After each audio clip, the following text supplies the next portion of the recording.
Hello दोस्तों, आप सभी का स्वागत है इनसाइड स्टोरी में। इस बार हम चर्चा करने जा रहे हैं हरियाणा की पॉलिटिक्स को लेकर के, खास करके चाचा भतीजा की लड़ाई जो संसद में, जो विधानसभा सत्र में चर्चा हुई है, उसमें दोनों जो है एक दूसरे के खिलाफ तीखे शब्द का प्रयोग किया है। इन तीखे शब्दों में जहां एक और अभय चौटाला ने अपने भतीजे पे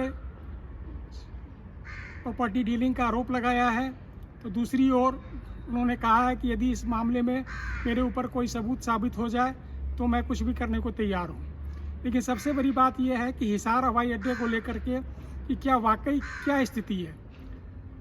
अब इस बात को समझने के लिए हमें समझना होगा कि वाकई हिसार में हवाई अड्डा जो है किस स्तर का बन रहा है, क्योंकि हिसार में जो हवाई अड्डा बन रहा है न कि इंटरनेशनल एयरपोर्ट बन रहा है। और सबसे बहस का मुद्दा यही है कि इंटरनेशनल एयरपोर्ट को लेकर के अभय चौटाला अपने भतीजे पे लगातार एक दूसरे के ऊपर तीसरे तीखे बाण छोड़ रहे हैं। इन बाणों के बीच अब देखना ये है कि कौन कितना जवाब दे पाता है, क्योंकि जिस तरीके से हिसार की प्रॉपर्टी में तेजी आई है उसे देखते हुए ये लग रहा है कि कहीं न कहीं किसी दूसरे साथियों का या दूसरे लोगों का इस प्रॉपर्टी के खेल में हाथ आ गया है। यही कारण है कि तेज़ी के साथ इन प्रॉपर्टियों के दाम बढ़े हैं। लेकिन सबसे बड़ी बात यह है कि क्या वाकई हिसार एयरपोर्ट इंटरनेशनल स्तर का बनेगा या एक आम एयरपोर्ट ही रहेगा। हमें इस बात को समझने से पहले अच्छी तरह यह समझना होगा कि जब हिसार एयरपोर्ट की शुरुआत हुई थी तो उस समय दरभंगा एयरपोर्ट हो या दूसरे प्रदेश के अन्य एयरपोर्ट हों, उसकी भी शुरुआत हुई थी।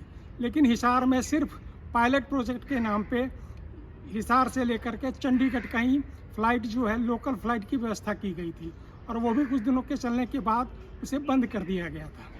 लेकिन सबसे बड़ी समस्या ये हो रही है कि इस मुद्दे को लेकर के न तो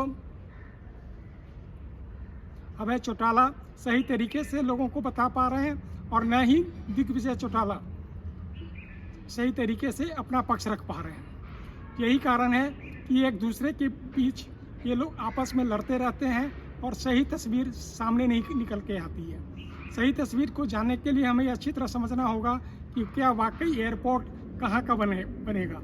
एयरपोर्ट बनना है ये तय है, लेकिन सबसे बड़ी बात यह है कि इस एयरपोर्ट को लेकर के क्या क्या सुविधाएं होंगी। वाकई शुरुआती दौर में कोई भी एयरपोर्ट इंटरनेशनल स्तर का नहीं बनता है, लेकिन जिस तरीके से संसद में विजेंद्र सिंह के द्वारा पूछे गए सवाल के जवाब में केंद्रीय मंत्री ने जवाब दिया, वो भी एक तरीके से लीपापोती करने का ही था।